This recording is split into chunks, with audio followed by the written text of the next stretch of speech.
Монголын хуульчдын холбооны иргэний эрх зүйн хороо үзүүлж байна. 2019 оны үйл ажиллагааны тайлан.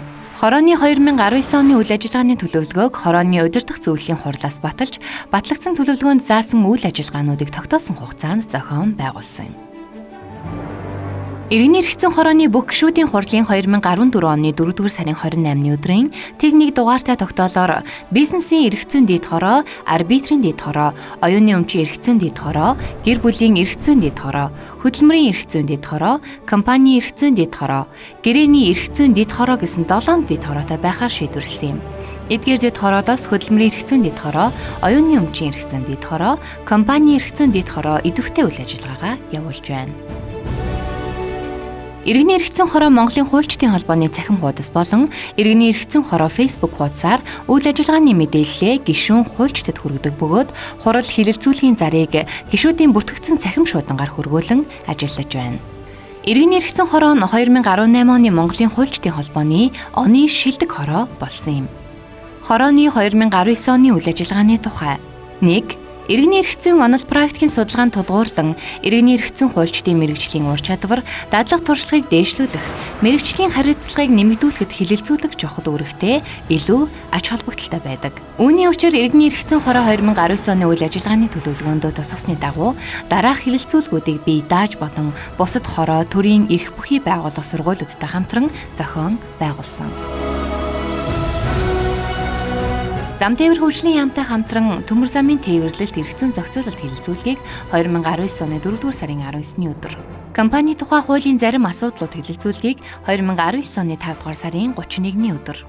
Монгол Улсын их сургуулийн хууль зүйн сургуулийн хувийн эрх зүйн тэнхимтэй хамтран өмчийн эрх зүй бүртгэлийн зарим асуудлууд хилэлцүүлгийг 2019 оны 10-р сарын 7-ны өдөр. Шүүхийн шийдвэр гүйцэтгэх ерөнхий газар Сүхбаатар дүүргийн иргэний хэргийн анхан шатны шүүхтэй хамтран иргэний шийдвэр гүйцэтгэх ажиллагаа хилэлцүүлгийг 2019 оны 12-р сарын 5-ны өдөр. Монголын хуульчдын холбооны захиргааны эрх зүйн хороотой хамтран Монгол Улсын хууль зүйн бодлого, эрх зүйн системчлэл хилэлцүүлгийг 2019 оны 12-р сарын 6-ны өдөр тус зохион байгуулсан. Хилэлцүүлгүүдэд давхарцсан тоогоор 200 гаруй хуульч болон 80 гаруй төрийн албан хаагч, хууль сахиулагч оролцсон юм. Иргэний эрх зүйн хороо нь хилэлцүүлгүүдэд тавигдсан илтгэлүүдийг нэгтгэн эмэгтгэл болон хэвлүүлэхээр ажиллаж байна. 2. Иргэний эрх зүйн хороо нь гишүүдтэйгээ байнгын холбоотой байж, тэдэнд үйл ажиллагааны төлөвлөгөө болон тайлангаа танилцуулж, санал шүүмжийг сонсож, дараагийн үйл ажиллагаанд тусган ажиллахыг хичээн эрмэлздэг сайн дурын цөөхөн хороодын нэг үлээ. Бид жил бүр хорооны бүх гишүүдийн хурлыг өдөрлөг хэлбэрээр хийж ирсэн сайхан уламжлалтай 2019 оны хорооны бүх гишүүдийн хурал өдөрлөгийг 2019 оны 10-р сарын 8-ны өдөр зохион байгуулж, өдөрлөгт хүрэлцэн ирсэн гишүүдээрээ хорооны үйл ажиллагаагаа дүгнүүлсэн юм.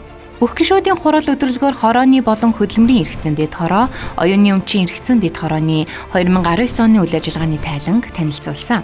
Мөн 2018-2019 онуудад авсан хорооны шагнал, урамшуулал болон төрийн бус байгууллагуудаас өгсөн талархал, бэлэг дурсгалын зүйлсийг нийт гишүүдтэй танилцуулсан нь өөрмөц онцлогтой болсон. 3. Иргэний эрх зүйн хороо нь хувийн эрх зүйн шинжилгээ ухааны хөгжлийг дэмжих судалгаа шинжилгээний ажлыг эрхлэн явуулж буй эрдэмтэн судлаач нараа алдаршуулах оюутан залуусаа дэмжин ажилладаг.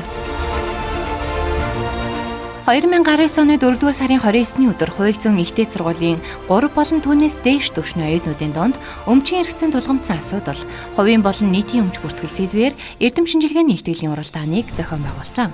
Уралдаанд 3 ихтэй сургуулийн 10 оюутан оролцсон юм. 2018 он зохион байгуулсан иргэний эрх зүйн гэрээ ба худалдааны хилцэл сэдэвт оюутны эрдэм шинжилгээний илтгэлийн уралдааны шилдэг илтгэлүүдийг эмэгтгэл болгон хэвлүүллээ. Иргэний эрх зүйн хороо хувийн эрх зүйн эрдэмтэн судлаач нарт хүндэтгэл үзүүлэх арга хэмжээг 2 дахь жилдээ амжилттай зохион байгууллаа. 2019 онд хууль зүйн ухааны доктор Жамбал Дорж болон судлаач дэд профессор Наран Чимэг нарт хүндэтгэл үзүүлсэн юм. Орон нутагт зохион байгуулсан ажлууд.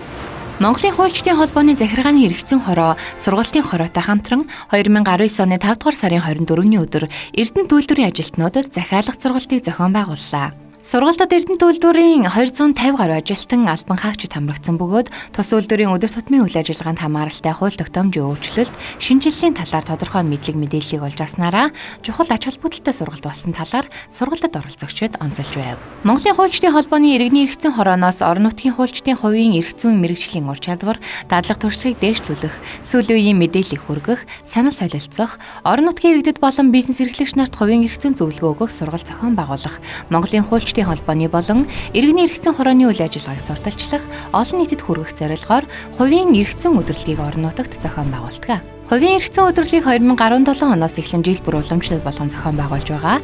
Энэ жил 3 дахь жилдээ Сүхбаатар аймагт 2019 оны 6 дугаар сарын 27-оос 28-ны өдрүүдэд зохион байгуулсан юм. Тус өдрөлийн үеэр иргэдэд хууль зүйн зөвлөгөө үн төлбөргүй өгөх, хуульчдад зориулсан хувийн эрх зүйн нэг багц цагийн сургалт, бизнес эрхлэгчдэд зориулсан иргэний эрх зүйн сургалт, хөдөлмөрийн эрх зүйн дэд хорооноос байгууллагын сургалт буюу уул уурхайн цайр минерал компани, цахиур эмэйл компаниудад сургалтыг тус зохион байгууллаа. Хуульчдад зориулсан нэг багц цагийн сургалтыг Монголын хуульчдын холбооноос магадлан итгэмжлэгдсэн сэдвийн хүрээнд Монгол Улсын их сургуулийн хувийн эрх зүйн дээгмийн багш Банзрагч, Шихийн худаг их сургуулийн багш Ариуна, Чингэлтэй дүүргийн иргэний хэргийн анхан шатны шүүхийн шүүгч Наран Зогтнаар заасан юм.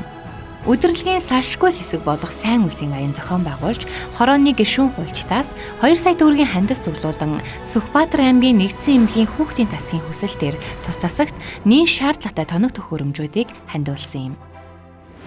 Уулзалт зохион байгуулав. Захиргааны эрх зүйн хорооны дэргэдэх залуу судлаач клубтэй хамтран оюуны өмчийн эрх зүйг сонирхон судалдаг, оюуны өмчийн эрх зүйн салбарт ажилладаг хууль судлаачдын уулзалтыг зохион байгуулав. Монголын хуульчдын холбооны ерөнхийлөгчийн нэрэмжит Mock Trial 2019 оюутны шүүхийн мэтгэлцээний тэмцээний иргэний эрх зүйн салбар мэтгэлцээний зохион байгуулагчаар ажиллав. Иргэний эрх зүйн салбар мэтгэлцээний бодлогыг боловсруулах, мэтгэлцээний зохион байгуулах үүргийг гүйцэтгэн амжилттай зохион байгуулсан юм. Монголын хуульчдын холбооноос хуульчдын өдрийг өгтөн тамгын газар, чигүүргийн болон сайн дурын хороод орон нутгийн салбарын гишүүдийн дунд сагсан бөмбөг, гар бөмбөг, дартс, боулинг гэсэн спортын 4 төрлөөр зохион байгуулсан хуульчдын холбооны шилжин явах зам 2019 тэмцээнд иргэний эрх зүйн хорооны баг тамирчид бүх төрөлд идэвхтэй оролцлоо. Монголын хуульчдын форумын иргэний хэрэг шүүхэд хянан шийдвэрлэх эрх зүйн шинжилэл хэрэгцээ шаардлага салбар хуралдааны зохион байгуулагчаар иргэний эрх зүйн хороо, оюуны өмчийг эдийн засгийн эргэлтэд оруулах салбар хуралдааны зохион байгуулагчаар оюуны өмчийн дэд хороо тус ажиллалаа. Дэд хороодын ажлын тайлан. Хөдөлмөрийн эрх зүйн дэд хороо нь олон улсын хөдөлмөрийн байгууллагын албатан хөдөлмөрийн тухай 1930 оны 29-р конвенцийн 2014 оны протоколд Монгол улс нэгдэн орох боломжийг тодорхойлох зорилгоор Монгол улсын холбогдох хууль тогтоомж, бодлого, хөтөлбөр, тэдгээрийн хэрэгжилтийн байдалд үнэлгээ хийсэн байна.